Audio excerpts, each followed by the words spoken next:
the marquee launch exclusive for PlayStation 4, gamers are going to take notice. And they'll be happy they did. Shadowfall brings the stagnant franchise in a fresher and far more exciting direction. Its smooth gameplay, exciting multiplayer, gorgeous graphics, and open-ended approach to level design make Shadowfall the strongest game in the core series to date.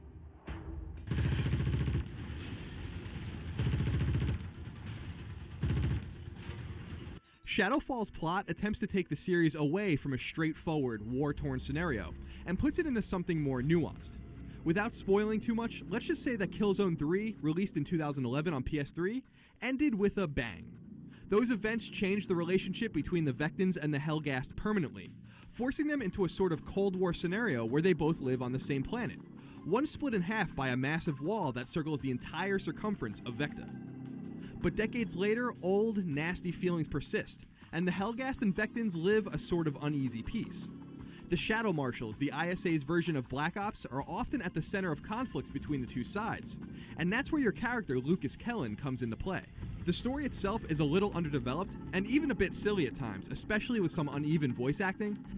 Lucas, when I look out there, I see our enemies testing us, seeing if we have the resolve. If you send me back in, I will find him. I promise.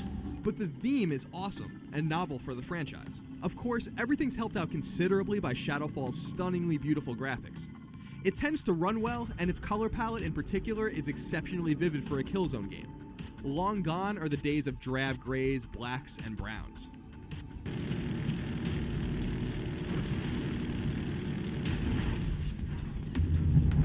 What's immediately apparent when you start playing Shadowfall is that it feels lighter than previous Killzones. Your character is no longer encumbered by considerable arbitrary weight, and movement is inherently faster and snappier as a result. This makes Shadowfall's occasional emphasis on stealth in particular all the more powerful, although slinking around behind enemies for brutal melee kills isn't always as responsive as it could be, resulting in a half-assed smack of the rifle instead of a knife attack you wanted. Likewise, your enemies are no longer stoic bullet sponges. Shadowfall has taken a page out of the books of more popular mainstream shooters. Think Call of Duty or Halo. And while that might sound like a removal of what makes the Killzone series feel distinct, rest assured it works out wonderfully in the end. Unfortunately, the Helghast are sometimes easier to fell because the AI isn't always up to snuff,